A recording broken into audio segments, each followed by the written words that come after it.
Radio Rex. It's on air. C'est Pompidou et Giscard en 73 qui nous ont mis dans la main des banques. J'assume pleinement la responsabilité de cet échec. Le plus important, c'est de prévenir le feu, c'est qu'il n'arrive pas à la forêt. De politique avec un petit T que par des raisons de défense de l'intérêt général. L'histoire nous montre qu'il faut être prudent à ce sujet. Au revoir.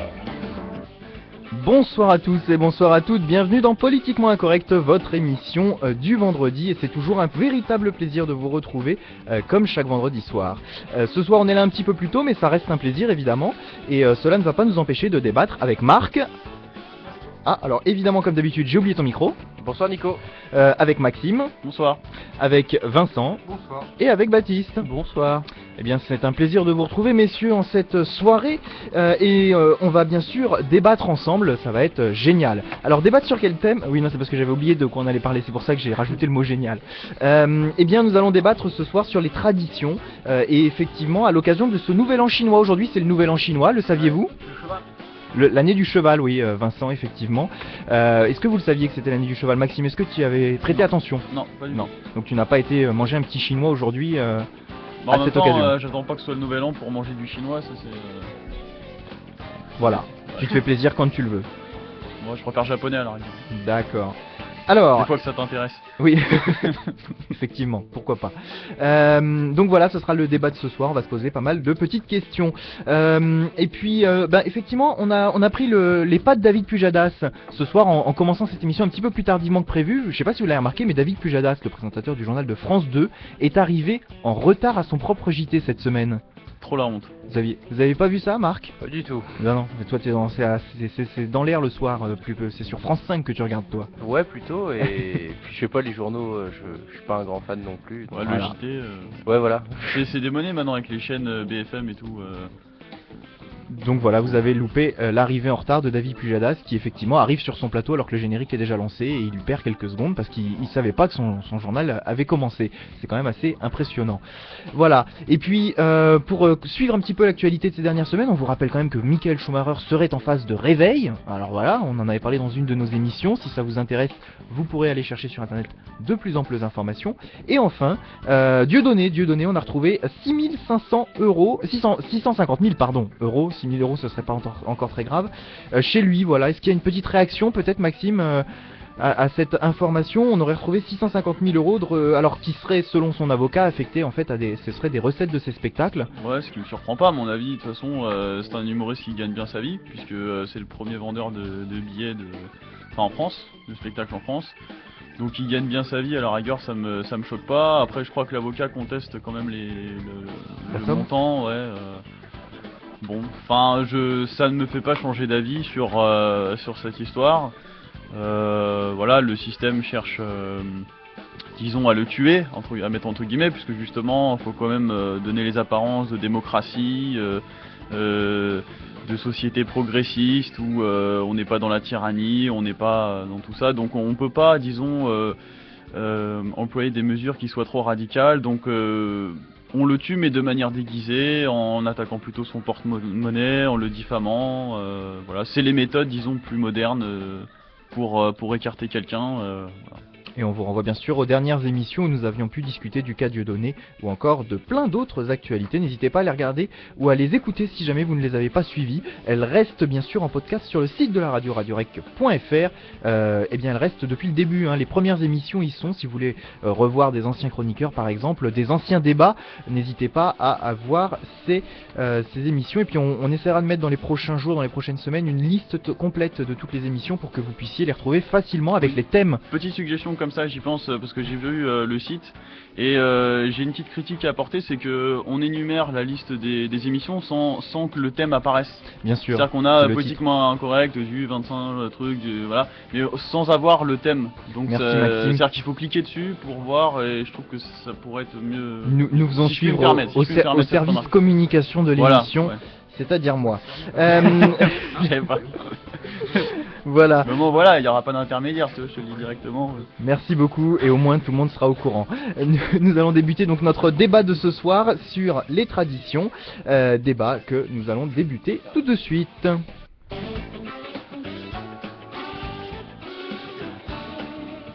On dirait un talk show quoi, avec les musiques.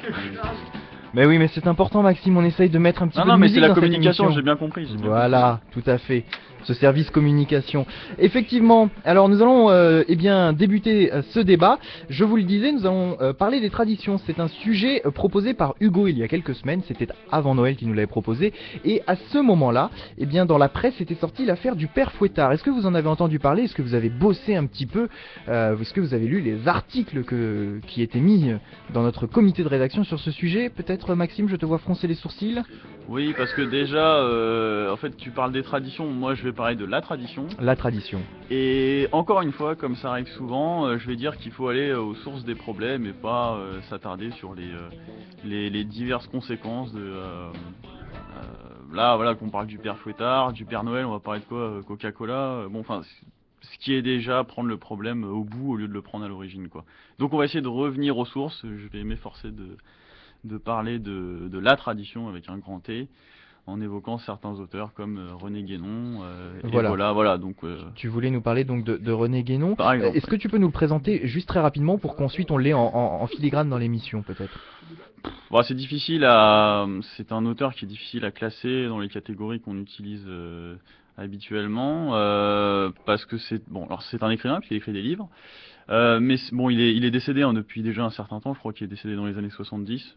Marc, tu m'arrêtes si... Je crois que c'est ça, oui. Mais voilà, la plupart de ses ouvrages ont été rédigés pendant la première moitié du XXe siècle. Et c'est un Français au départ, enfin il est né en France, mais je crois qu'il a vécu le plus clair de son temps en Égypte, il s'est converti à l'islam. Et c'est je crois, enfin en tout cas à ma connaissance, des derniers tenants, disons, des doctrines traditionnelles. C'est un des derniers penseurs de la tradition. Voilà, qui s'est, disons, scandalisé de la dégénérescence de l'époque moderne. C'est-à-dire, voilà, on va opposer la tradition à la modernité. Et voilà, bon, j'irai plus en profondeur, sans doute un peu plus tard. Les messieurs à droite, Vincent, Baptiste, est-ce que vous connaissez René Guénon. René Guénon, excusez-moi. René Guénon. Pour ma part, de nom seulement. J'aimerais bien d'ailleurs à ce propos que Maxime nous présente succinctement ce que lui il a sorti de l'œuvre de René Guénon et un petit résumé quoi, et après ce qu'il en pense, mais d'abord un petit résumé de manière neutre. Ah, neutre, oui, enfin, non, oui, pas je neutre, peux mais faire- on je n'est peux jamais faire neutre, mais je veux dire voilà juste un résumé, après de nous dire ce que toi t'en penses quoi. Ouais, bah disons que c'est un des auteurs qui m'a quand même assez bouleversé. J'en parlais déjà les dernières fois, les dernières émissions, mais c'était plus en off, je crois. On disait que c'était compliqué de convaincre quelqu'un à partir du moment où on n'a pas le même parcours. Moi, par exemple, ces livres-là, c'est le type de bouquin, j'ai commencé à les lire, j'avais un point de vue, et à la fin du livre, j'avais un point de vue différent, voire même opposé à au départ, quoi. Donc c'est des livres qui m'ont franchement mis des claques.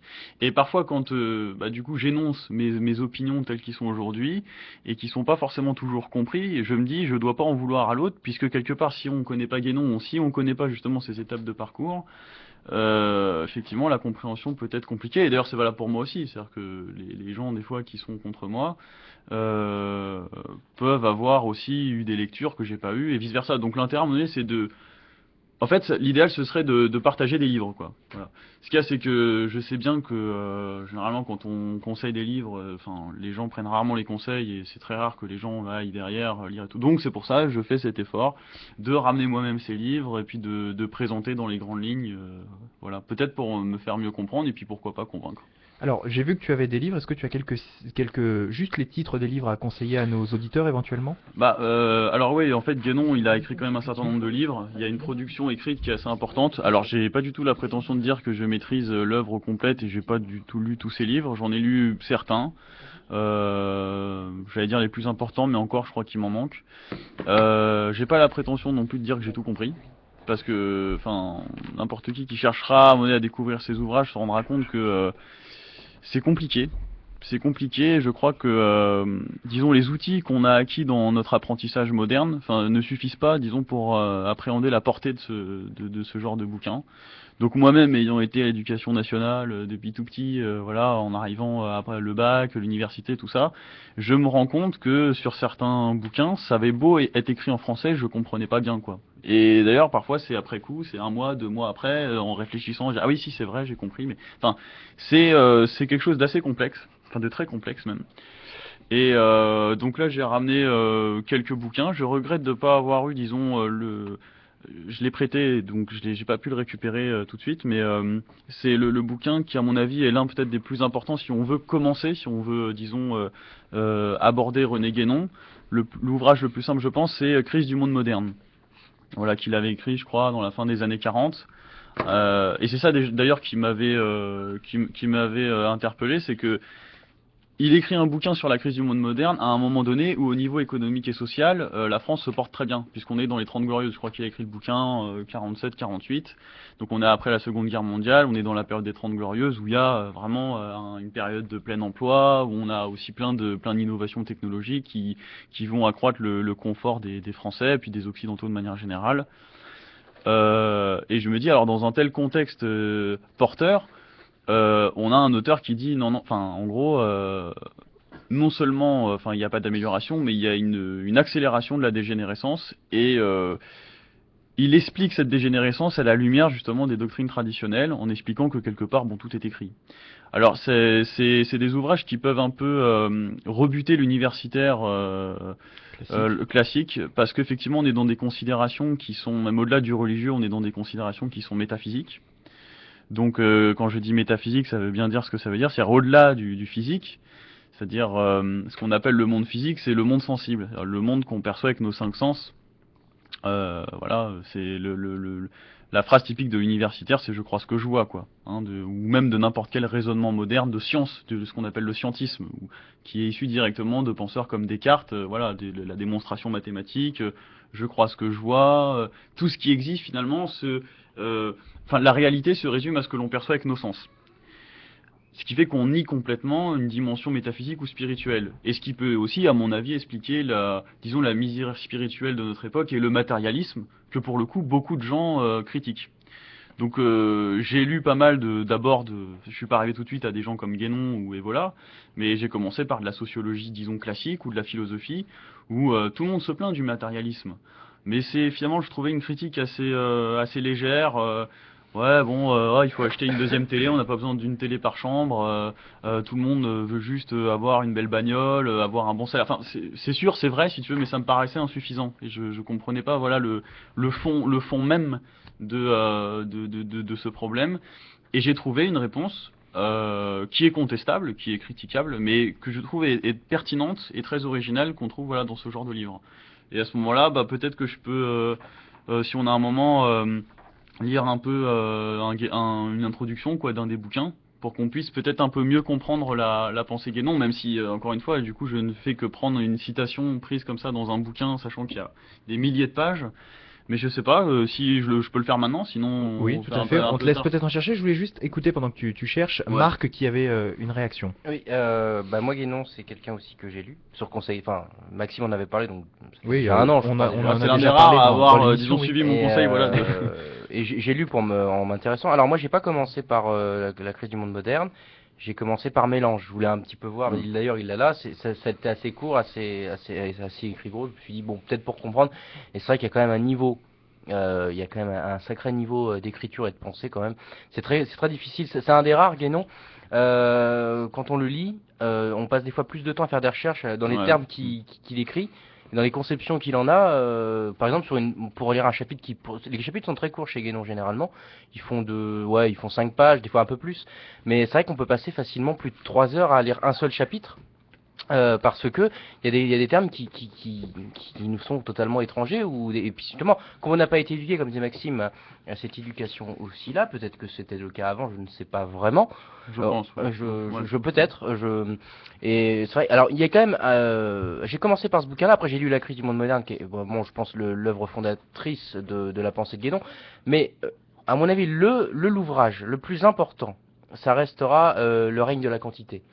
C'est Maxime, je crois que t'en as. Je sais pas si tu l'as lu. Je crois Je une j'ai des pas parties. fini de le lire celui-là. Je vais m'arrêter, mais- En fait, qui est un ouvrage. L'introduction reste très simple. Après, quand on rentre dans le détail, c'est un peu plus compliqué. En fait, le paradoxe, c'est de dire, enfin, l'œuvre, c'est de dire, on est dans le règne de la quantité et on a sacrifié la qualité à la quantité, en gros. La qualité a supplanté la quantité a supplanté la qualité. Et la pensée de Guénon, c'est d'articuler en fait comment la civilisation moderne, la nôtre, donc le début du XXe siècle pour lui, c'est de nous dire finalement, nous sommes dans une civilisation moderne qui est infondée et infondable parce qu'elle n'a pas suivi des dogmes traditionnels ou une pensée traditionnelle ou traditionnaliste. C'est de dire qu'on est fondé à partir de rien. Et du coup, lui dira que c'est par la matérialité, la quantité, que l'on est aujourd'hui. Et ça trouve des applications concrètes. Et il y a un autre bouquin de Guénon qu'il faut lire, pas forcément entièrement, mais selon des chapitres, qui est là, je le vois Maxime qui est là, c'est Symbole de la science sacrée. Et il y a ce qui est très intéressant dans cet ouvrage, c'est que c'est plein de petits chapitres. Bon, le bouquin est assez gros, hein. Je sais pas s'il doit faire au moins 400 pages, hein, peut-être un peu plus. Mais il y a un chapitre, il y a plusieurs chapitres, et ça a des applications concrètes aujourd'hui. Par exemple, moi le chapitre qui m'a le plus intéressé, je l'ai retrouvé ici, à la page 174. C'est un ouvrage réservé, ça s'appelle Sayful Islam, moi je trouvais un chapitre important, très court, très compliqué à comprendre. Mais en gros, le paradoxe, c'est de dire, faut arrêter de nous faire croire que l'islamisme c'est la seule pensée guerrière. Ça parle du djihad. Ouais. Ça part, voilà, on peut avoir des applications aujourd'hui concrètes, en disant que finalement toutes les religions, peut-être que c'est des choses simples, mais qui le dit avec des termes des fois compliqués, mais c'est toute une pensée qui dit voilà, faut arrêter de penser que l'islam c'est la pensée de la guerre, etc. Et juste, je termine là-dessus. Ce qui est intéressant, c'est de voir les applications pas par prophétisme, mais par les applications que lui en avait au début du XXe siècle, et de retrouver que plein de choses qu'il disait aujourd'hui peuvent avoir un sens ou une portée actuelle, je dirais. Voilà. Oui, il n'y avait pas encore, au moment où il écrit tout ça, il n'y avait pas, disons, la démocratisation de la télévision, par exemple. Moi, ce que j'aurais adoré, c'est qu'il soit encore vivant et puis qu'il analyse notre monde aujourd'hui, disons, et parce que finalement, sa thèse est confortée aujourd'hui. Et puis, oui, je peux peut-être commencer par lire un petit passage de Symbole de la science sacrée. C'est une introduction. Juste rappeler qu'il est mort en 1951 par rapport à Ah bon, ce que je crois tu que disais c'était plus tard. A priori 1951. Ah oui, ça me paraît... Ouais, bon, bah écoutez, ok. En tout cas, la plupart de ces ouvrages, voilà, moi je sais qu'un Crise du monde moderne, enfin paradoxalement, moi je préconise qu'on lise celui-là pour commencer, mais c'est je crois un des derniers ouvrages qu'il a écrit. Et donc, Symbole de la science sacrée... là j'ai Symbole de la science sacrée, Mélange, qui est effectivement un recueil de plusieurs textes de René Guénon sur différents sujets. J'ai peut-être même pas en parler. Puis après j'ai un bouquin de Jules Evola sur la métaphysique du sexe, justement, parce que c'était pour rebondir aussi avec le sujet qu'on avait évoqué la semaine dernière sur le féminisme et puis plus largement les rapports hommes-femmes. Donc c'était intéressant d'analyser cette problématique-là à l'aune justement de ce qu'en pensent les penseurs de la tradition. Parce que je crois que notre époque est aujourd'hui caractérisée par l'anti-tradition. Donc effectivement, ce que ces gens préconisent là, c'est une forme de révolution, mais une révolution au sens premier du terme, c'est-à-dire que normalement une révolution, c'est en astronomie, c'est voilà quand un astre fait le tour, revient à sa position initiale, il fait un tour puis il revient à sa position initiale. Normalement, c'est ça une révolution. Tandis que d'ailleurs aujourd'hui, ça a pris une acception complètement différente, où en fait, quand on parle de révolution aujourd'hui, on a tendance à penser au contraire à un mouvement de 180 degrés, c'est-à-dire on est quelque chose puis on a l'inverse. En réalité, quand on prône une révolution authentique, c'est effectivement de renouer. C'est pas être réactionnaire, c'est pas être passéiste ou ce genre de choses. C'est en fait, quelque part, voilà, on a fait, parce que l'histoire repose plutôt cyclique que linéaire. Et donc on est dans un cycle. Il faut revenir à un moment donné au point initial et de se reconnecter à certaines doctrines traditionnelles. C'est ce que prônent en fait les gens comme René Guénon. Donc je vais vous lire un petit passage. Alors, qui évidemment résume pas l'intégralité de la pensée Guénon, mais ce qui est de toute façon très très difficile à résumer. Donc voilà, je pense quand même que c'est un passage qui est assez éloquent et puis qui est pas non plus trop compliqué, c'est-à-dire qu'on rentre pas encore dans le vif du sujet de ce que c'est que la tradition, etc. Voilà. Donc la réforme de la mentalité moderne. La civilisation moderne apparaît dans l'histoire comme une véritable anomalie. De toutes celles que nous connaissons, elle est la seule qui se soit développée dans un sens purement matériel. La seule aussi qui ne s'appuie sur aucun principe d'ordre supérieur.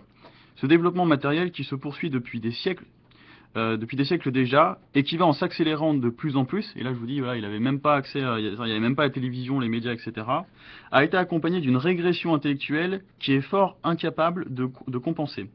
Donc là, en plus, il n'avait pas connu non plus l'ère Hollande ou l'ère Sarkozy, quoi, quand on parle de la régression intellectuelle. Il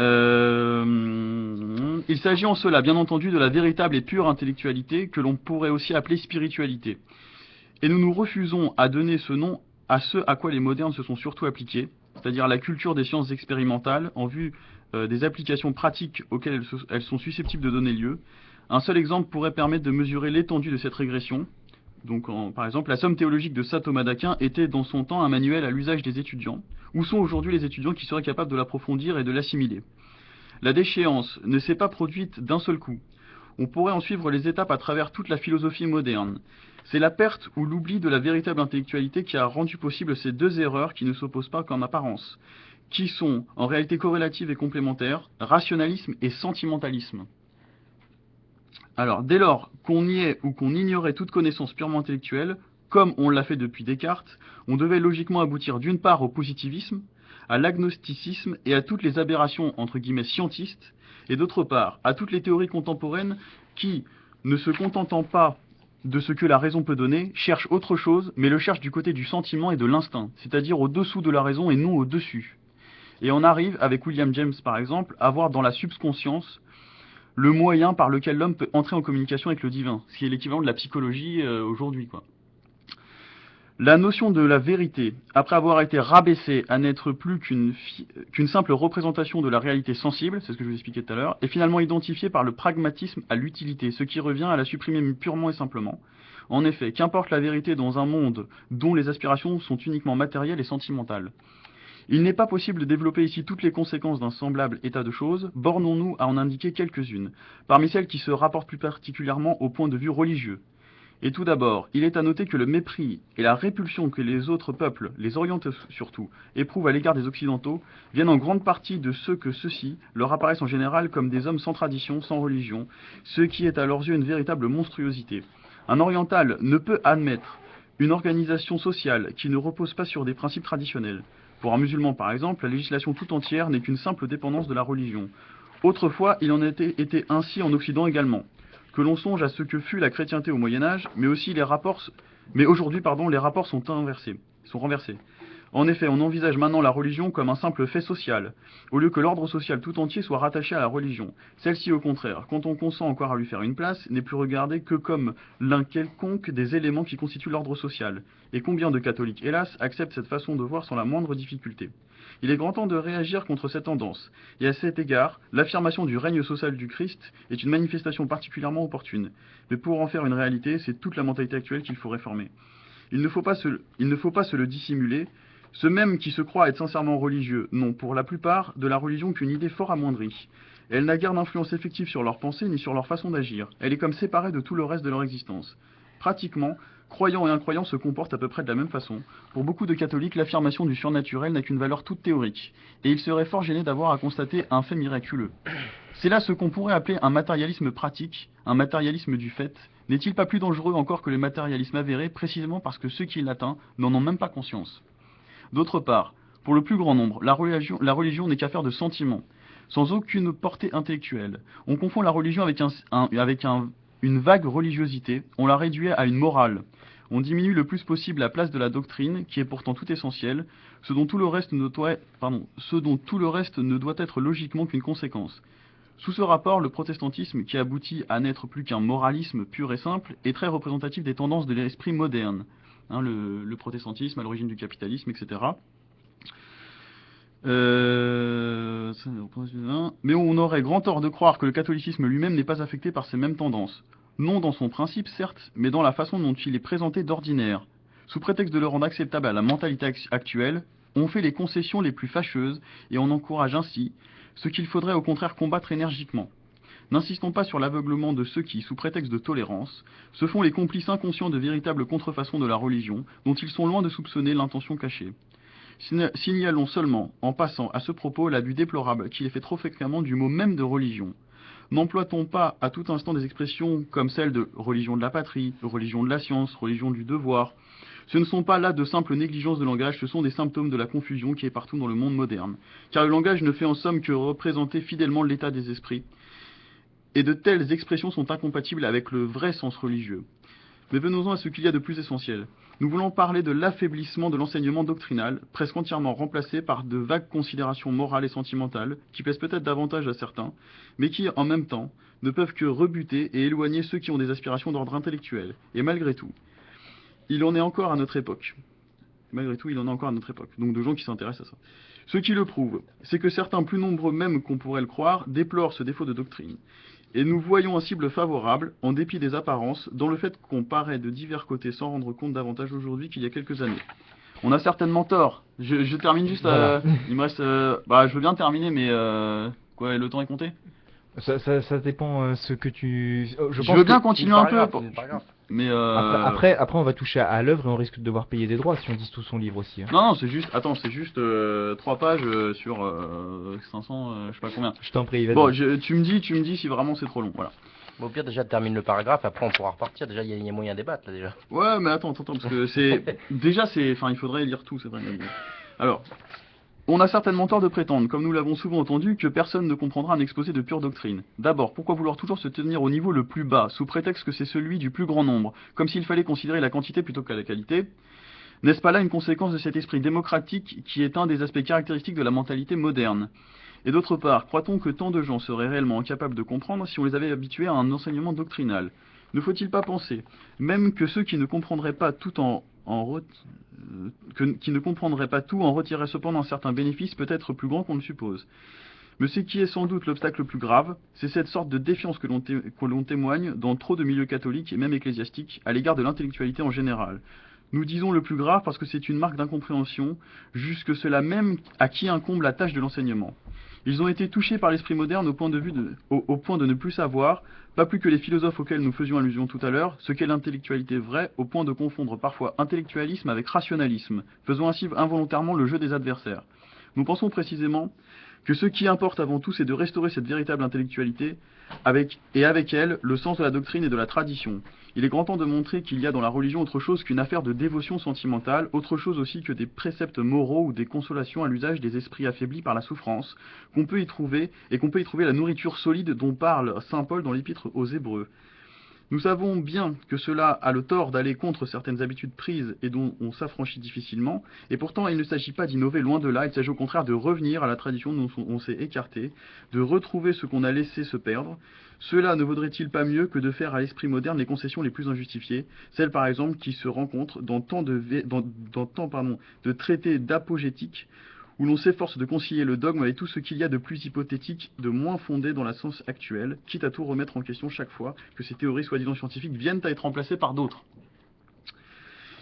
Non, t'as changé, Nico. Il serait pourtant bien facilement de montrer que la religion et la science ne peuvent entrer réellement en conflit. Oui, j'ai oublié de souligner aussi que René Guénon était mathématicien au départ, pour la simple raison qu'elles ne se rapportent pas au même domaine. Comment ne voit-on pas le danger qu'il y a à paraître chercher pour la doctrine qui concerne les vérités immuables et éternelles un point d'appui dans ce qu'il y a de plus changeant et de plus incertain? Et que penser de certains théologiens catholiques qui sont affectés de l'esprit scientiste au point de se croire obligés de tenir compte, dans une mesure plus ou moins large, des résultats de l'exégèse moderne et de la critique des textes, alors qu'il serait si aisé, à la condition d'avoir une base doctrinale un peu sûre, d'en faire apparaître l'inanité? Bon, je vais peut-être... Il y a moyen de dire des choses déjà. Bah ouais, si vous voulez. Bon, après, je suis un peu déçu de pas pouvoir tout dire. Bah, Mais... vas-y. Alors, bon, je termine juste ça. Comment ne s'aperçoit-on pas de la prétendue science des religions, telle qu'elle est enseignée dans les milieux universitaires? Elle n'a jamais été en réalité autre chose qu'une machine de guerre dirigée contre la religion, et plus généralement contre tout ce qui peut subsister encore de l'esprit traditionnel, que veulent naturellement détruire ceux qui dirigent le monde moderne dans un sens qui ne peut aboutir qu'à une catastrophe. Il y aurait beaucoup à dire sur tout cela, mais nous n'avons voulu qu'indiquer très sommairement quelques-uns des points sur lesquels une réforme serait nécessaire et urgente. Et pour terminer, par une question qui nous intéresse tout spécialement ici, pourquoi rencontre-t-on tant d'hostilité plus ou moins avouée à l'égard du symbolisme?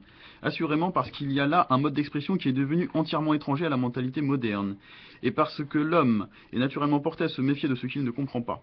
Le symbolisme est le moyen le mieux adapté à l'enseignement des vérités d'ordre supérieur, religieuses et métaphysiques, c'est-à-dire de tout ce que repousse ou néglige l'esprit moderne. Il est tout le contraire de ce qui convient, de ce qui convient au rationalisme, et tous ses adversaires se comportent, certains sans le savoir, en véritables rationalistes.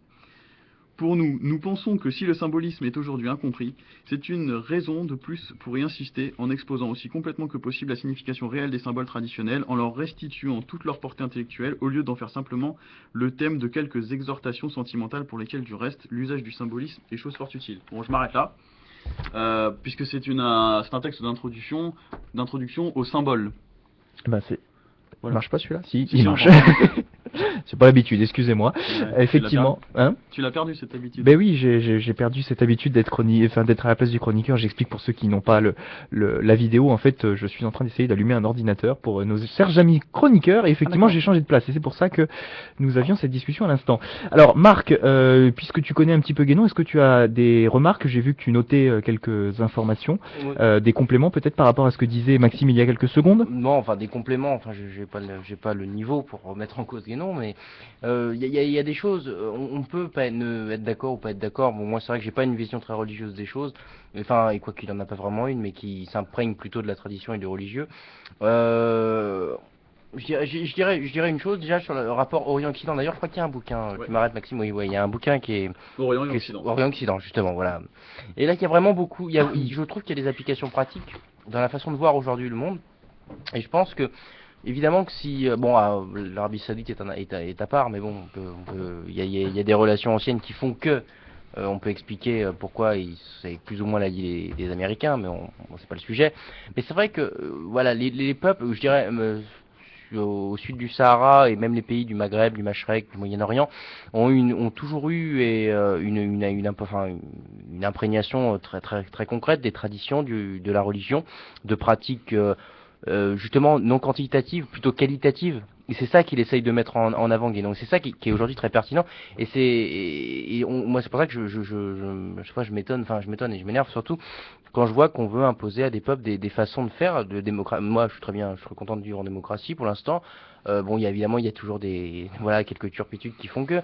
Mais je veux dire, imposer aux autres une forme de système. Voilà, il le dit bien, Guénon. Hein, dans la démocratie, c'est un système basé sur la quantité, un homme, une voix. Et est-ce qu'on est vraiment dans la qualité? Alors c'est une vaste question aussi, surtout dans des peuples au Maghreb, en Afrique subsaharienne, où ce sont des peuples qui sont véritablement enracinés. C'est-à-dire qu'on peut avoir très bien un système de chefferie qui est un système de royauté au Cameroun par exemple, mais dans tous les pays d'Afrique subsaharienne, et avoir un principe de démocratie à côté. C'est-à-dire la démocratie est détournée. Alors c'est pour ça aussi qu'il y a cette confrontation Orient-Occident, et c'est la raison pour laquelle il y a toujours ce choc civilisationnel entre l'Occident, ce qu'on pourrait appeler l'Occident, et l'Orient. Et là, il y a une application très concrète, je trouve, sur la pensée de Guénon, sur ce point-là. Occident qui d'ailleurs veut dire étymologiquement, qui a la même racine que oxydé, quoi. D'accord. Bon, disons que la dégénérescence vient de l'Occident et pas de l'Orient. Et pour aussi un petit point complémentaire par rapport à ce que disait Marc, c'est aussi qu'on compare beaucoup les sociétés, disons, occidentales aux sociétés orientales. Mais là, il écrit à une époque où les sociétés orientales n'étaient pas encore comme aujourd'hui, complètement attaquées par le monde occidental. Et donc, il compare deux sociétés différentes, une société de la contemplation, une société de l'action. Donc, chaque société doit y avoir un équilibre, parce que c'est souvent une question d'équilibre, et que les sociétés occidentales sont passées dans des sociétés de l'action, au détriment de la contemplation, tandis que les sociétés orientales étaient alors, à cette époque-là, restées dans une forme de contemplation.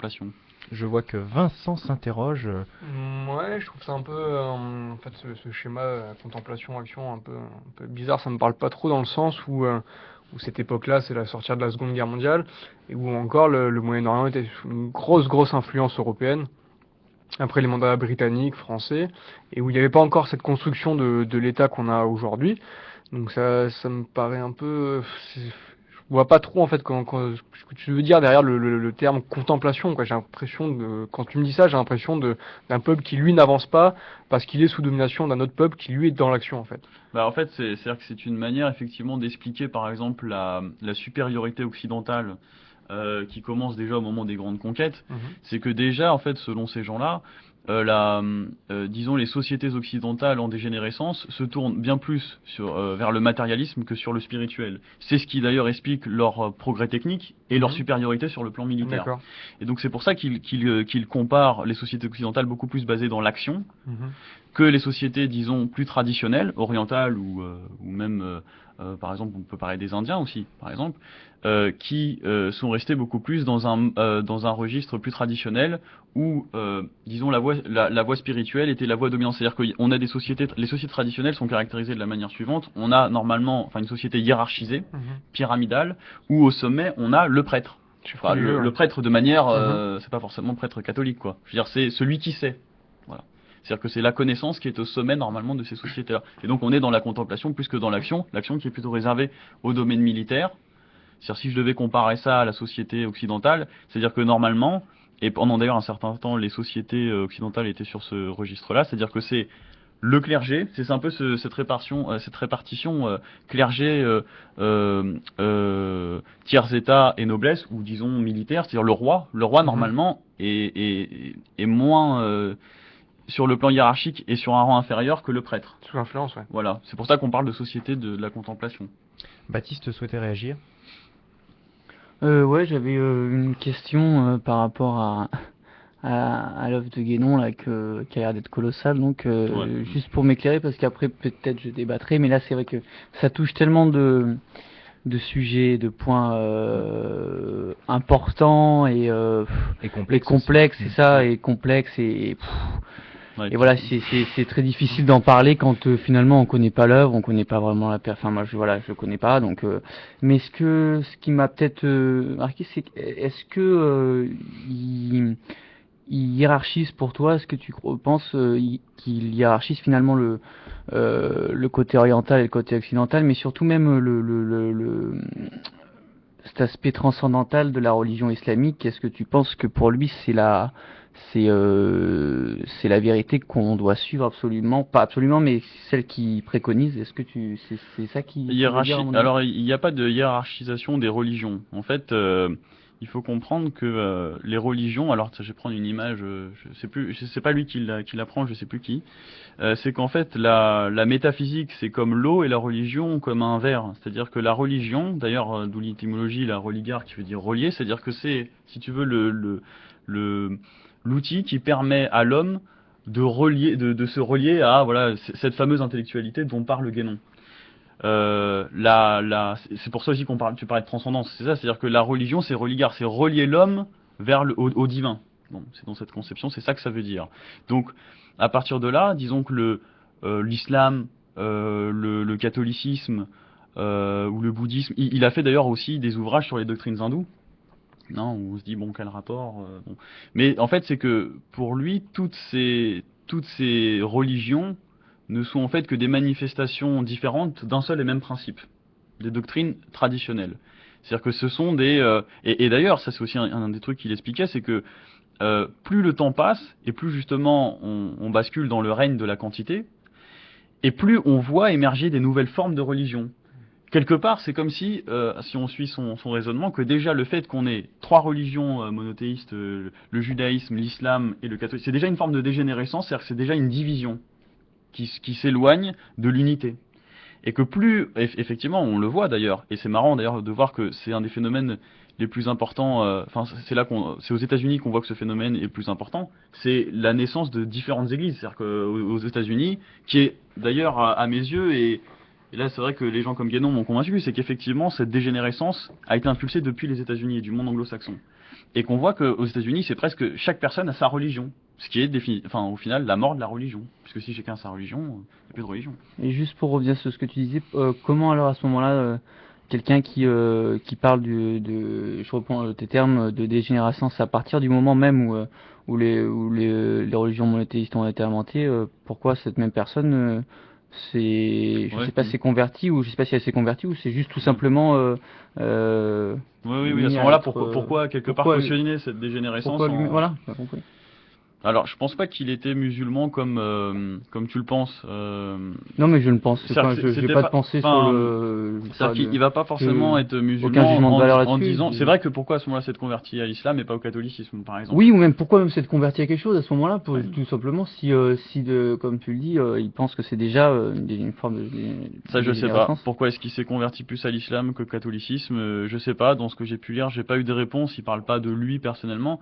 Maintenant, de ce que je comprends, disons, de son enseignement, c'est que en réalité, toutes ces religions-là, en réalité, dès lors qu'elles sont en phase avec les principes, elles permettent, disons, à l'homme de s'éveiller sur le plan spirituel. Donc après, quelle que soit après, c'est presque des contingences géographiques. C'est que dans certaines régions du monde, il y a une manifestation qui a été le catholicisme, dans d'autres régions du monde, ça a été l'islam, dans d'autres régions du monde, ça a été les doctrines hindoues, par exemple, bon, et ainsi de suite.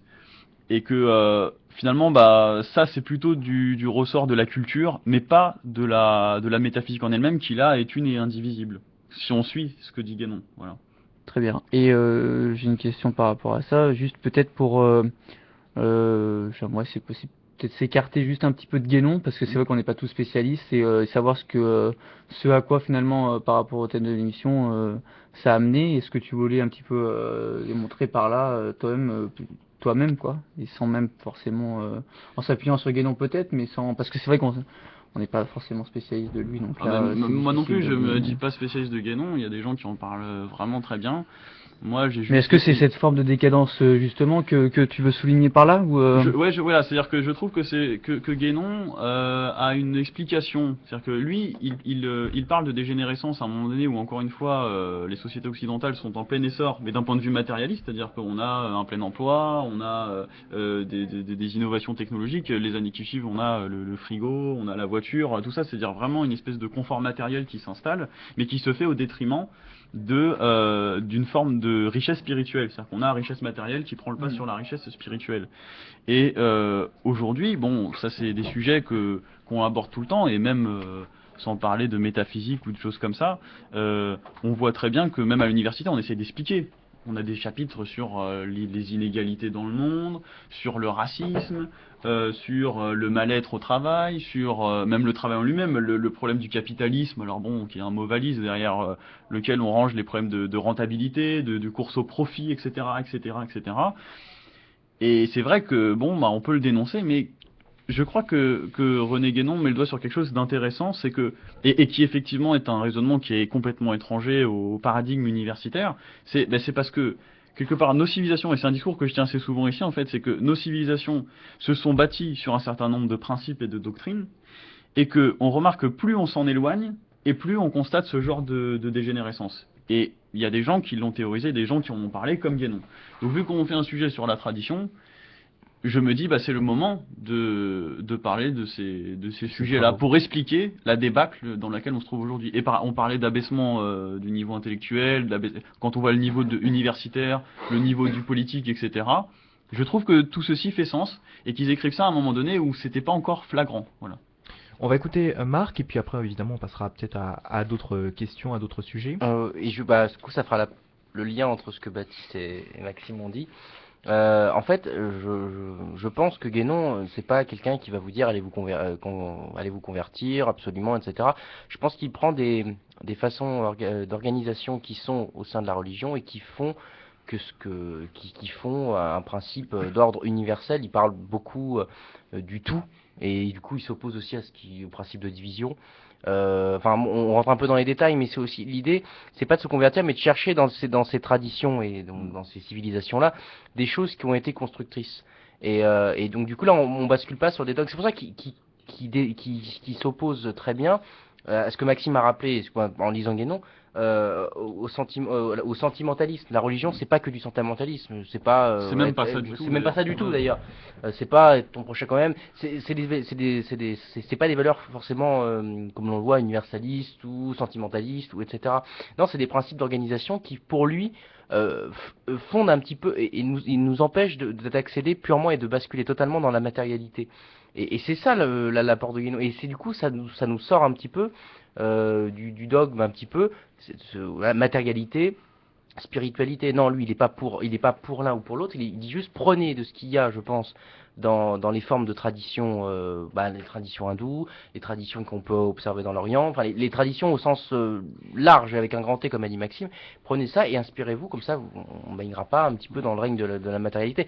Et du coup, ça fait un peu le parallèle avec aujourd'hui. C'est pas forcément religion ou pas religion, c'est tradition ou pas tradition. C'est un petit peu un terme un peu valise. Mais Ouais, Très rapidement, deux Maxime. petites choses là-dessus, c'est déjà par rapport aux religions, la différence je parlais de la différence qu'il y avait entre la métaphysique et la religion, en disant que la religion c'était bien moins important que la métaphysique, que la métaphysique comprend la religion, mais que la religion ne comprend pas toute la métaphysique, et que là, il y a un concept qu'il faut comprendre aussi, c'est des termes qu'on entend assez souvent, mais qui sont utilisés à tort à travers, c'est les termes d'ésotérisme, par exemple. D'ésotérisme qui s'oppose à l'exotérisme. On voit, il y a éso intérieur, exo extérieur, et c'est-à-dire qu'il faut imaginer la connaissance, que la connaissance, si on pouvait la représenter sous forme d'un symbole, ça serait un triangle, et disons que la base de cette connaissance, c'est-à-dire les principes les plus élémentaires, les plus extérieurs et quelque part les plus vulgaires, c'est-à-dire les plus médiocres, ça constitue l'exotérisme, et que la connaissance fonctionne c'est-à-dire qu'on l'acquiert par le biais de l'initiation, et que plus on monte, et plus on touche vers l'ésotérisme, et plus on touche vers le sommet de la connaissance. La religion, dans tout ça, ça n'est que l'exotérisme. C'est-à-dire que c'est ce qui concerne le plus de personnes. C'est-à-dire qu'il n'y a pas une vision démocratique. L'accès au savoir à tous, tout ça, ça ne veut pas dire que tout le monde a le droit au savoir, mais tout le monde n'aura pas le savoir de la même manière dans ce genre de société. Et que, voilà, il faut passer un certain nombre de stades initiatiques pour accéder à cette connaissance. Voilà. D'accord. Baptiste, je te vois, tu voulais Ouais, réagir? justement par rapport à cette vision de la pensée de Guénon, de ce que j'en comprends. C'est vrai que ça paraît quand même assez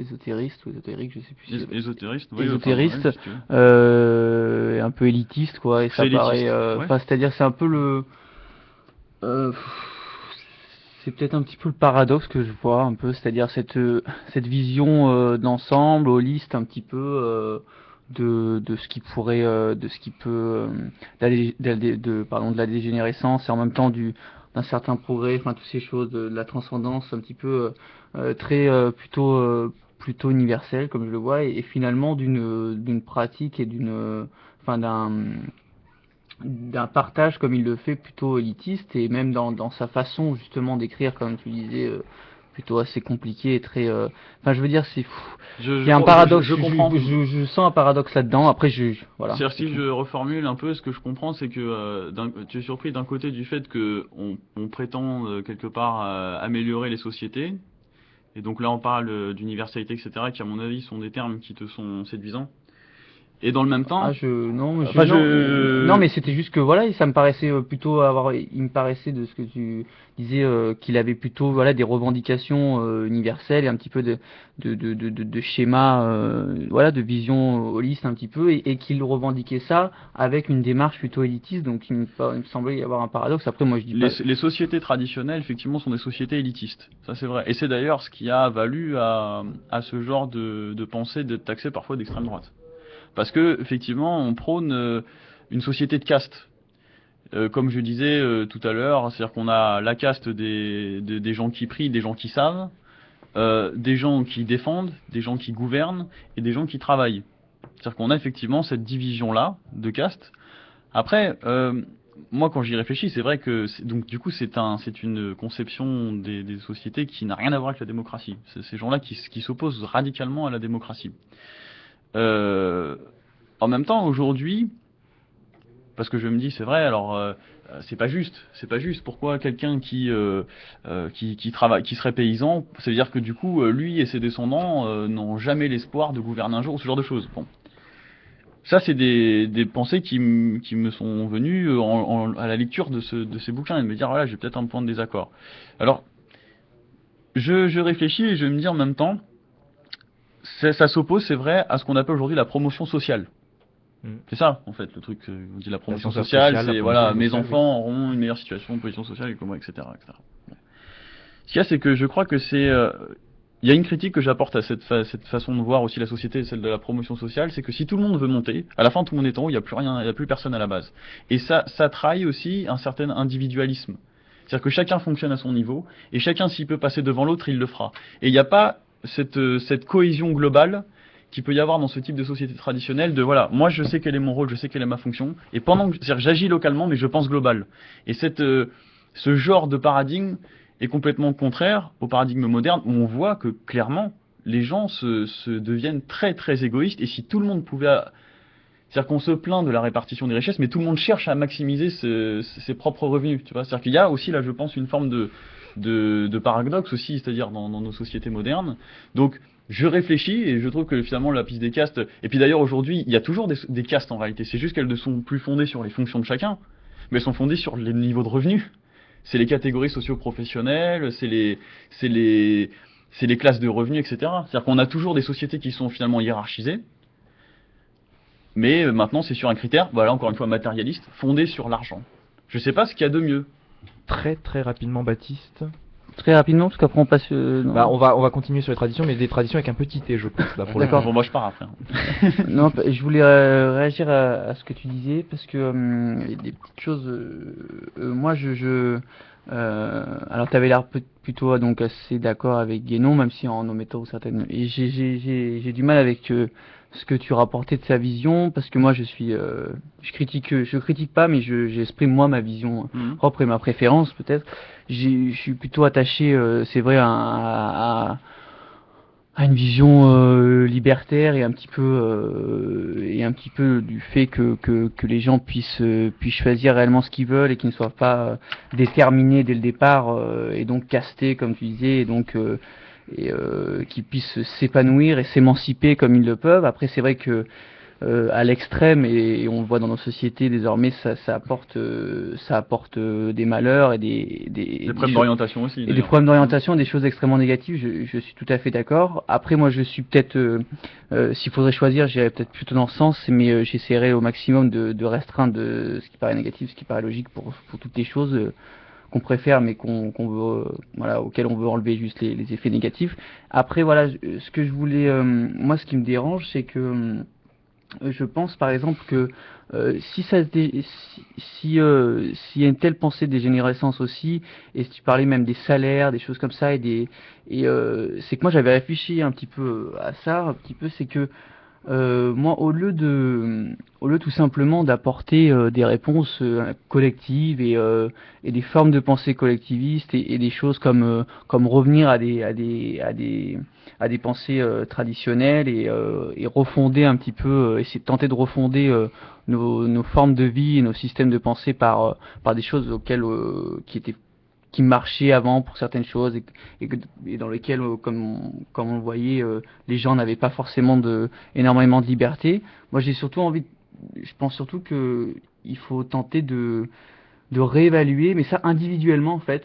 Et c'est ce que moi j'essaie de faire, c'est-à-dire de réévaluer nos canons et toutes ces modes de pensée, tout ce qui sont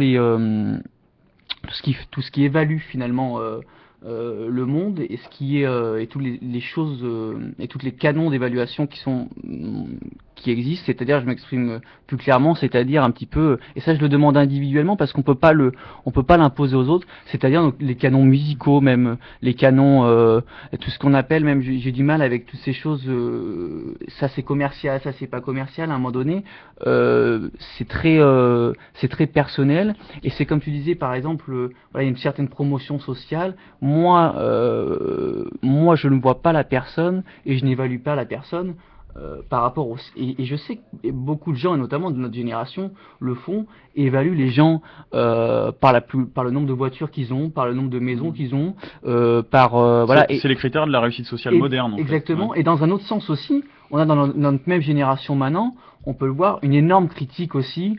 À l'inverse, de gens qui sont dits très pointus dans certains milieux et qui revendiquent justement le monopole de l'intellectualisme en disant que finalement voilà, certaines musiques sont trop commerciales, que ne veulent rien dire, n'ont aucun sens. J'ai envie de dire les deux sont mauvais et que chacun finalement exprime son mode d'évaluation et pense vraiment au sens auquel il veut donner le sens qu'il veut donner à son évaluation.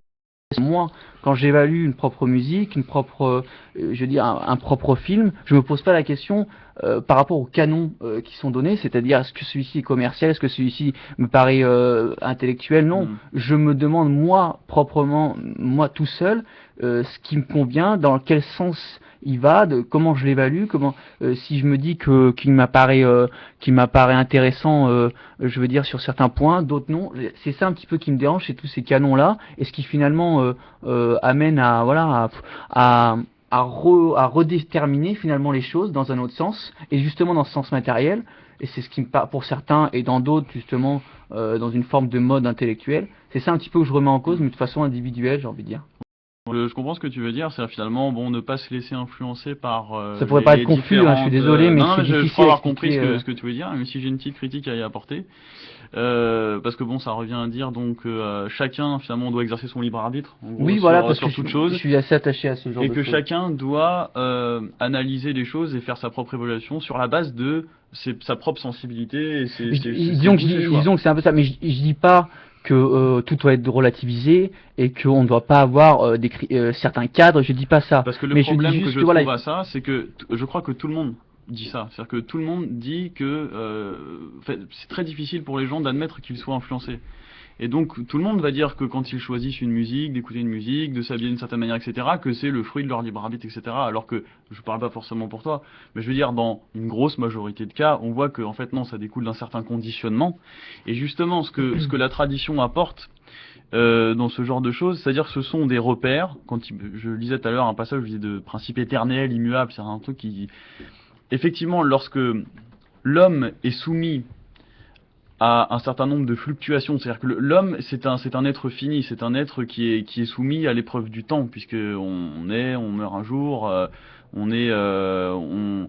décline, je veux dire on pourrit quoi d'une certaine manière, contrairement à certains principes dont justement qui sont éternels et immuables. Et donc l'intérêt de la tradition, c'est de connecter justement l'être humain, comme on indexe si vous voulez une monnaie à une valeur réelle. Vous savez, c'est exactement le même principe. Voilà, ça serait une bonne métaphore, c'est-à-dire, vous voyez par exemple que on a indexé les monnaies sur l'or au départ, et que donc c'est-à-dire sur un matériau qui intrinsèquement sur un socle quoi. Voilà, sur un socle intrinsèquement valable, puisque l'or, même si on joue sur l'or, etc., la valeur de l'or ne sera jamais de 1 ou de 0 quoi. C'est-à-dire qu'on sait que c'est intrinsèquement une valeur réelle. Donc si on veut que la valeur de la monnaie soit sérieuse, on l'indexe sur quelque chose de sérieux. C'est-à-dire que la tradition, c'est un peu la même chose. C'est-à-dire que finalement, la tradition est pour l'homme ce que l'or est à la monnaie, quoi. La tradition permet justement de protéger l'homme des contingences de son époque. Et si justement, comme le dit Guénon, on constate que les époques s'accélèrent de plus en plus vite et les changements des mentalités s'accélèrent au plus vite, c'est que justement, plus on écarte l'homme justement de ce socle de doctrine traditionnelle, et plus on voit qu'il est soumis. Et c'est-à-dire, c'est un peu comme si on est pris dans un courant ou sur un bateau, ou je sais pas, et puis du coup on est soumis au vent, etc. On part dans tous les sens.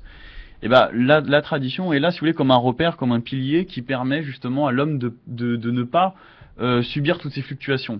Voilà. Parce que je crois que si tout le monde raisonne en se disant je fais ma propre tradition quelque part, ma propre doctrine, et ce sont sur la base de mes choix qui me sont personnels, je trouve que ça c'est...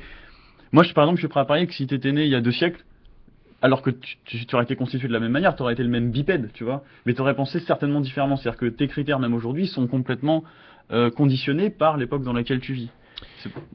Voilà. D'accord, merci. Ce que je peux faire. Effectivement, merci en tout cas Maxime pour ce coup de cœur sur l'œuvre de René Guénon.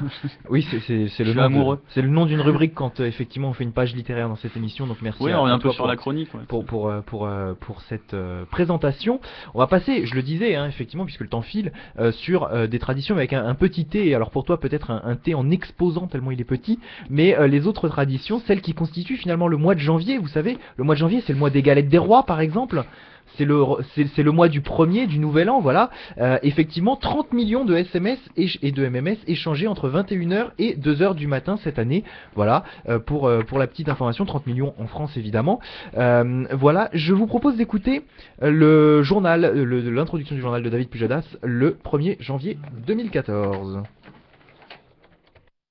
Le journal de 20h, David Pujadas. Bonsoir à tous. Dans l'actualité ce soir, la fête jusqu'au matin. Des centaines de milliers de personnes étaient dans les rues pour le Nouvel An. Une fête assombrie par la mort de 3 personnes agressées au couteau. Voilà, tout simplement pour la tradition avec le petit thé, Maxime, j'ai envie de dire. Alors, ce soir-là, David Pujadas était à l'heure à son journal. Voilà pour la petite anecdote. Alors effectivement, là, j'imagine qu'on n'est pas du tout dans le registre de Guénon quand on parle de tradition pour la tradition de Noël avec la dinde, quand on parle de tradition du Nouvel An avec les échanges de cartes et de SMS de bonne année également. Je ne sais pas si vous avez souhaité bonne année par le biais d'un SMS ou quand vous voyez les gens pour la première fois. Voilà, le bonne année. Est-ce que c'est des choses que vous pratiquez? Tiens d'ailleurs Maxime, est-ce que ce sont des choses que tu pratiques par exemple? Bah oui, maintenant c'est plus, c'est pas pour le fondement religieux ou... Non, à mon avis, ce sont des restes, des résidus, justement, des expressions, des diverses traditions, mais qu'on utilise aujourd'hui sans plus du tout comprendre le sens. Un peu comme les mots, si tu veux. Voilà, on utilise des mots sans vraiment comprendre le sens, c'est à peu près ça. Et avec Noël qui illustre parfaitement, avec toute cette floriture de cadeaux, de rencontres. Ouais, voilà, c'est-à-dire que c'est la prise de pouvoir justement de l'argent sur donc du matériel sur le spirituel. On en est là, c'est-à-dire que c'est effectivement les intérêts et le profit qui a pris le dessus sur la métaphysique, sur la théologie et sur la nourriture spirituelle. Voilà, on pourrait dire ça comme ça.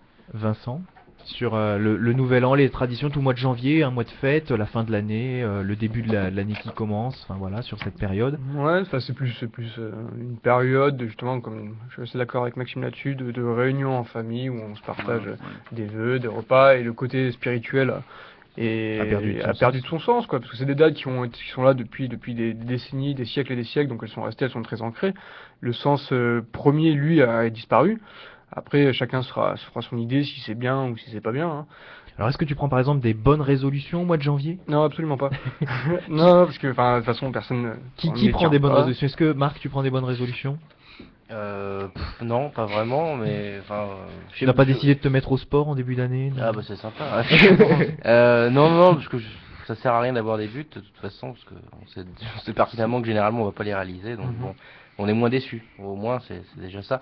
Non, mais c'est devenu, ce qui est embêtant aussi, hormis ce côté-là, on peut se faire des résolutions à soi-même, etc. Mais que c'est toujours la question, d'ailleurs tu la poses, mais c'est toujours la question, les journalistes n'ont rien d'autre à foutre que le premier d'aller voir. Alors c'est quoi votre jour? Le fameux reportage du 24, du 24 au soir avec le repas du réveillon. Oui, voilà, qu'est-ce que vous allez faire à manger? Enfin c'est pas de la démagogie. Et puis la même ouverture d'ailleurs de journal télévisé tous les 1er janvier avec le nombre d'SMS échangés que j'ai cité, avec le nombre de voitures brûlées, la délinquance, le nombre de morts, etc.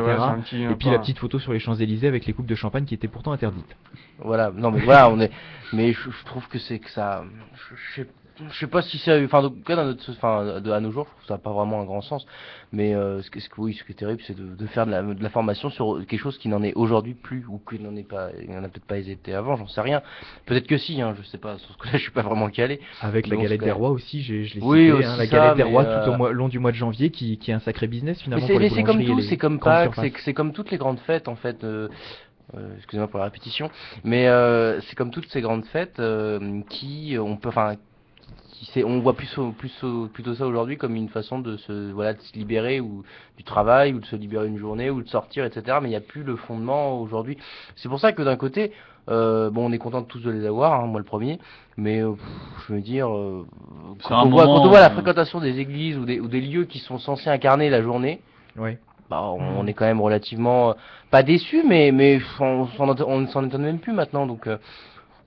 Regardez même d'ailleurs juste je termine là-dessus, quand on voit sur les journées de Noël ou les journées qui sont fériées, voilà, l'Ascension, les trucs comme ça, on se dit au final oui d'accord, c'est une journée fériée, mais d'ailleurs les journalistes vont aller là-bas, alors qu'est-ce que vous allez faire de votre journée? C'est même pas la question. Est-ce que vous allez célébrer la montée du Christ ou truc comme ça, la rédemption du Christ? Enfin j'en sais rien, mais c'est pour ça que là c'est vraiment je le blâme pas parce que je suis pas religieux. Et pour le coup, dans une société laïque, effectivement, ces jours fériés à l'origine catholique posent aussi les questions. On en avait parlé dans une émission précédente, je sais plus si c'était l'année dernière ou l'année d'avant, effectivement sur les jours fériés. Oui. oui, ça doit remonter. Ça doit remonter. Ça devrait vraiment remonter.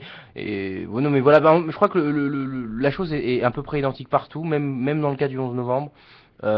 Parce que bon, mis à part le défilé. Et puis sur les monuments aux morts, oui. Dans Oui, chaque pareil, commune, quand même. pareillement. Enfin, je me dis, au final, c'est comme. Et puis en plus, les monuments aux morts, je crois que c'est encore pire. Et j'arrêterai là, parce que des fois, on célèbre des morts, on sait même pas qui c'est officiellement. Quand j'ai vu Hollande aller sur la tombe de Jules Ferry, je me suis dit, est-ce qu'il sait vraiment qui il est? Parce que ça m'a légèrement étonné, mais bon, après, d'un point de vue historique, ça m'a gêné, quoi. Mais... Baptiste, peut-être préciser pourquoi que Jules Ferry. Parce que Jules Ferry, c'est celui qui a déclaré voilà. que les races supérieures ont un devoir vis-à-vis des races inférieures, voilà. et c'est de les civiliser, quelque chose comme ça. Oui, mais enfin, j'entends ça, j'entends bien, mais c'est aussi, je pense, être maladroit de caricaturer Jules Ferry juste avec cette phrase-là. Hein. Non, mais je caricature pas. Je sais que c'était lui. C'était un des grands penseurs de la colonisation. On caricature pas. On rapporte ses propos. Non, mais moi je m'étonne. Je suis d'accord que Jules Ferry a eu notamment cette phrase controversée, mais il a eu aussi, je veux dire, énormément d'autres actions qui étaient, je dis pas même, mais qui étaient justement même dans ce sens-là par rapport à la colonisation et tout, qui n'allait pas forcément dans le sens que veut dire sa phrase là. Et puis non, mais d'un côté je suis d'accord avec toi. En fait, c'était pas la même époque non plus.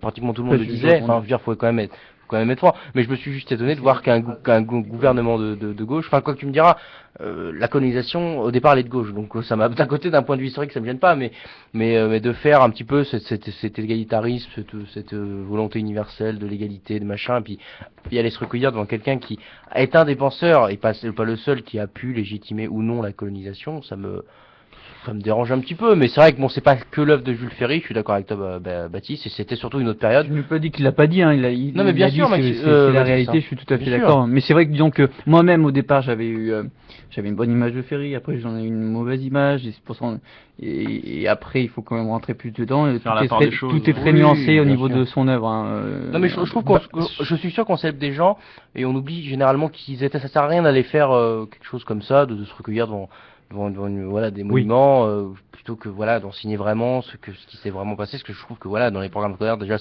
le niveau est quand même légèrement très très bas, et je parle pas pour l'université, enfin quoique des fois mais je pense pas que Maxime dirait le contraire, mais je trouve que surtout dans le secondaire on nous apprend des trucs, c'est histoire d'avoir des dates en tête. Je préférais faire un sujet et le connaître vraiment bien. Ouais, voilà, c'est ça qui est... Attention, les programmes d'histoire ont changé dans le secondaire. Alors vas-y, Nicolas, Non, mais je vais pas Je vais faire le rôle d'animateur. Quels sont les programmes scolaires en histoire, par exemple? Je vais pas vous faire EduScol, mais effectivement, EduScol qui est le site internet de référence sur les programmes scolaires, mais effectivement, vous avez pour Maxime et Marc qui étaient avec moi en licence pour faire la petite histoire, et des éléments que nous avons vus nous en histoire en licence sont maintenant incorporés dans les programmes du secondaire. Voilà. Quel sujet, par exemple? Sur notamment l'entre-deux-guerres, etc., des choses, c'est-à-dire que les montées du fascisme. C'est pas ça. Oui, effectivement, c'est à ça que tu fais référence. Et je me souviens de ta chronique, du moment où tu nous avais parlé du livre de Yann Kershaw que tu ne cautionnais pas forcément. Mais c'est juste qu'il a menti. À rappeler quand même qu'effectivement il y a ce que je voulais dire dans ma démonstration et non pas juger des thématiques du programme, mais qu'en revanche c'est beaucoup moins sur les dates. Il ne s'agit plus d'apprendre des dates, mais bien d'effectuer un raisonnement. De comprendre que la Shoah est à nos portes. Le raisonnement que tu ne cautionneras pas, Maxime, mais le raisonnement tout de même. Baptiste souhaitait réagir quand même sur les traditions et sur mes premières questions et les premiers éléments apportés par... Ouais, ça va. Alors, moi, je suis plutôt... même si je comprends tout à fait les analyses succinctes de Maxime ou Marc, notamment sur le fait de cette décadence aussi, cette perte de la véritable signification de ces fêtes et de ces journées. Je comprends tout à fait, et c'est vrai qu'on peut pas nier, hein, notamment en France, et je parle pour la France parce que c'est ce que je connais réellement. Après, je pense que c'est assez conjoint avec certains pays européens, et après je parle même pas des États-Unis, mais avec certains autres. Mais c'est vrai que on voit que les gens n'y vont pas vraiment pour les mêmes raisons qu'il y a peut-être un certain nombre d'années. Après, moi, je suis toujours assez attaché, quand même, à ces journées-là.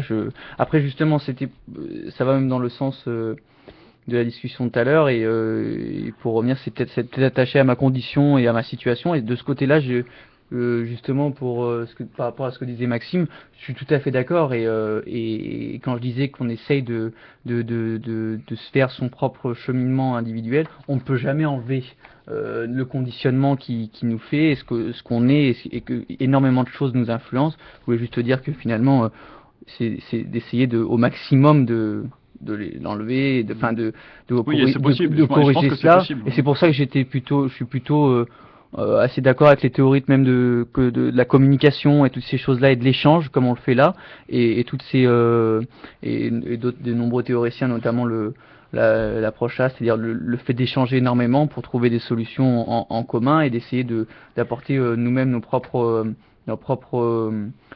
opinions, et surtout d'essayer au maximum de s'enlever de nos propres déterminismes. Mais je suis tout à fait d'accord que c'est évident qu'on se l'enlève jamais complètement. Et juste pour revenir donc à la question, moi je suis plutôt attaché à Noël et à ce genre, justement, peut-être par rapport à mon conditionnement, parce que moi je retrouve, c'est le moment où je retrouve ma famille, et que au moment justement avec nos vies avec les vies qui sont la vie standard maintenant de notre génération, si je peux dire standard, hein, parce que je prends vraiment pas tout le monde, mais on est de plus en plus amené à voyager, à s'écarter, atomiser, à s'écarter peut-être des centres comme ça se faisait avant, où peut-être toute une famille était souvent dans un village, vous savez, ou dans un centre, et maintenant moi j'ai tendance à plus voir beaucoup ma famille, et c'est justement l'occasion dans ces journées, et même si ça n'a peut-être pas la même signification, quoique même si elles n'ont justement ça nous sert à nous retrouver, et même si on n'y va pas directement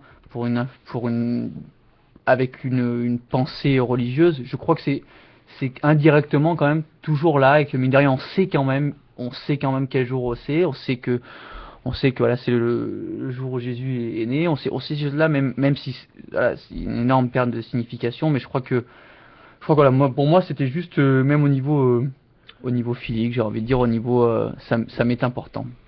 Bien. Et alors effectivement, je vous le disais au début de l'émission, mais Maxime avait embrayé directement sur sa chronique, ce sujet des traditions nous est venu par Hugo, notre ancien présentateur, et qui reviendra, je l'espère, dans cette émission dès qu'il le pourra, puisque je vous le rappelle qu'il est en Italie. Voilà pour ça. En Australie. Ouais, voilà, ça se termine pareil, mais c'est pas le même folklore. Il fait pas la même température en ce moment. Et donc Hugo qui nous avait laissé quelques petits articles, et effectivement, il partait de cette affaire du père Fouettard. Alors l'affaire du père Fouettard, c'est que aux Pays-Bas, et puis ça a aussi touché la Belgique, la grande question qui s'est posée, c'est Saint-Nicolas est-il raciste? Et en fait, tout ça est parti de l'ONU, qui a décidé de mettre son nez dans les affaires du Pays-Bas. Alors effectivement, je vous lis un petit peu l'introduction du Courrier International, c'était le 24 octobre 2013. Peu avant Noël, la tradition veut que le grand Saint-Nicolas apporte des friandises aux enfants sages, tandis que son fidèle valet, le père Fouettard, se charge de punir les plus vilains. Le teint noir, les lèvres roses et les cheveux crépus, ce personnage que l'on appelle d'ailleurs Pierre le Noir, en néerlandais Zwart Piet, a alerté le Haut Commissariat des Nations Unies pour les droits de l'homme, qui lui trouve des allures de clichés racistes, et a dépêché une commission aux Pays-Bas pour enquêter sur le sujet. Voilà ce qui s'est passé, donc ingérence quelque part de l'ONU qui intervient aux Pays-Bas. Il y avait un article de France 3 Nord-Pas-de-Calais également sur le sujet, ainsi qu'un article de je ne sais pas, c'est pas écrit, de Slate.fr, voilà, sur cette histoire qui était tombée donc au mois d'octobre, à l'automne dernier, un peu avant effectivement le mois de décembre, et le 6 décembre la Saint-Nicolas, je vous le rappelle, voilà, si vous voulez m'envoyer des cadeaux l'année prochaine. Voilà pour cela. T'as été sage. Oui, très sage. 2 millions de j'aime pour 16 millions d'habitants sur la page Facebook. Voilà pour l'entrain, et tu parlais de la base tout à l'heure de la population. Voilà, moi aussi j'ai lu mon introduction, Maxime, j'étais un peu jaloux, donc j'ai lu mon introduction de journal. Et effectivement, donc cette histoire, qu'en pensez par exemple de Saint-Nicolas, serait-il raciste en dépêchant son acolyte de couleur noire a priori aux Pays-Bas? Vincent. Bon, c'est quand même une tradition qui remonte quand même à le père Fouettard, le Saint-Nicolas, ça remonte à 3 ou 4 siècles facilement, je crois, j'ai pas de date précise. Donc c'est vraisemblable que ce soit un cliché, on pourrait dire, de cette époque-là, je veux dire, de la pensée de cette époque-là, donc c'est fortement probable. Après, aujourd'hui, Est-ce que c'est vraiment problématique? Moi je pense pas. Alors comment représenter, oui effectivement ce que tu Comment soulèves là, c'est représenter- comment représenter le père Fouettard Ouais, s'il ne peut pas avoir une couleur, puisque a priori s'il est noir c'est raciste, mais s'il est blanc est-ce que c'est pas raciste aussi? Voilà, c'est ça. Puis c'est surtout qu'on vit dans un monde de plus en plus ouvert sur le monde. Je veux dire, c'est pas comme s'il y a 300 ou 400 ans, un petit enfant voyait cette personne noire et forcément se fait des idées. Aujourd'hui, on sait, les parents sont là pour montrer la voie. Et donc, c'est pas parce que tu vois une figurine une fois dans l'année qui se balade, qui est noire et qui fait un peu cliché que l'enfant va forcément tomber dans le racisme ou le dénigrement. Je pense que c'est pas, en tout cas, moi, ça me choque pas, quoi, dirons-nous. Et en ce qui concerne l'ONU, bon, forcément, on pourra se poser la question de son rôle là-dedans. Je veux dire, c'est une tradition dans le nord, dans l'est de la France, la Belgique et les Pays-Bas. Oui, la Lorraine, rappelons qu'Hugo a proposé ce sujet parce il est lorrain d'origine. Ouais, j'ai la famille voilà. qui vient de là-bas aussi, donc je Toi connais aussi. un peu le truc. Voilà. Donc c'est et donc Il y a une c'est diaspora. c'est pas choquant. Je veux dire, j'ai encore vu moi le défilé cet hiver là, juste avant Noël. C'est pas bon, voilà quoi, c'est pas quelque chose de plus importante quoi. C'est pas. Donc finalement, là, on a l'intervention de l'Organisation des Nations Unies sur un sujet au sein des Pays-Bas, sur une tradition. Alors une tradition avec un petit T, j'imagine, Maxime. Mais voilà, est-ce que toi, quel est ton avis sur cette histoire? Je veux savoir s'il est raciste ou pas. Non, je sais pas, sur l'intervention de l'ONU, sur cette tradition. Rappelons quand même 2 millions de j'aime pour 7 millions L'ONU d'habitants. qui avait Ça pour fait un but 1 sur 8. L'ONU qui avait pour but de stopper les guerres après la Seconde Guerre mondiale, non? Tout à fait. Merci. Ils ont des leçons à donner ou non, enfin, je te parle de Guénon, tu me parles de l'ONU quoi. Il faut parler de tout, il faut être ouvert, Maxime. Marc, sur le sujet des Pays-Bas qui se sont enflammés du coup sur cette histoire du père Fouettard. Non, j'ai pas. C'est vrai que l'histoire, enfin, ça m'inspire pas trop. Mais bon, d'en faire une histoire autant aussi importante. Est-ce qu'il me paraît faudrait un pas interdire le chocolat noir? Ouais, mais c'est ce que je veux dire. Ça Ah, revient oui, un alors, peu c'est les cas fameux d'Haribo, bonbons, voilà. des Haribo Tu noirs. vois, et tu vois, éduquer dès le plus jeune âge, tu sais, aux gosses là, tu sais, des bouquins, machin, aiment le chocolat multicolore. Parce que comme ça, tu vois, Voilà, c'est l'idéologie du partage, de l'égalité et des fleurs. Voilà, comme ça, tout le monde est content. C'est symboles généraux, mais c'est pas ça qui forge vraiment une éducation. Je veux dire, ça reste très, très symbolique, mais très à part. Rappelons tout de même que les Pays-Bas effectivement ont été de grands colons, hein, quand même. Marc, ça te fait marrer, mais bon. Non, c'est pas. Marc qui est parti, je sais pas, j'ai dû dire un truc. Voilà, les Pays-Bas qui ont été donc de grands colons, et ce qui explique effectivement peut-être cette histoire. Tu m'as trouvé raciste quand j'ai dit ça? Voilà, c'est ça. J'ai dit multicolore. J'ai parlé de couleur, putain. Théorie du genre. Oh non, non, Rappelons Maxime que tu as une chemise noire ce soir. Ouais, parce que hein, je suis pas raciste anti-noir, vous voyez, hein, je porte une chemise noire. Hein, voilà, non. Voilà. Eh bien écoutez, je vous propose de... Moi j'ai bien les cheveux. Non mais attends, il y a des sujets comme ça, putain. Parler de l'ONU. Ouais, c'est un peu, ça fait. Parler de l'ONU sur les traditions, ça te choque? Oui, c'est judicieuse remarque, Nico. Ouais. Voilà.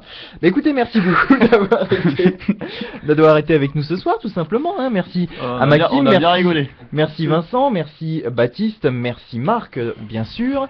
On se retrouve la semaine prochaine pour une nouvelle émission de Politiquement Incorrect. D'ici là, bien sûr, vous pouvez nous retrouver sur le site internet de la radio, radiorec.fr. Vous pouvez également nous retrouver sur Facebook, les réseaux sociaux où nous sommes le plus actifs possible, en tout cas si vous nous posez des questions. Le Facebook, c'est Politiquement Incorrect. Et puis le Twitter c'est Incorrect. La semaine prochaine un nouveau sujet normalement vers 18h avec le maximum de chroniqueurs possible, on l'espère. Nous allons bien sûr nous réunir pour décider de tout cela. Et puis nous vous rappelons qu'à 19h30 ce soir aura lieu l'émission Cinebdo avec Robin aux manettes, avec un joyeux anniversaire à Justin Timberlake, d'autres questions dans les news de la semaine, comment réaliser un bon biopic, également en chronique La petite maison dans la prairie, et puis retour sur différents films du box-office et les différentes sorties de la semaine. Merci beaucoup d'avoir été avec nous, un débat très intéressant et surtout un coup de cœur très intéressant proposé par Maxime. On vous invite bien sûr à vous cultiver en lisant les livres de René Guénon et de tous les autres, bien sûr en lisant le maximum, je pense que Maxime ne me contredira pas. Et puis on vous souhaite une excellente soirée et un très bon week-end, à bientôt.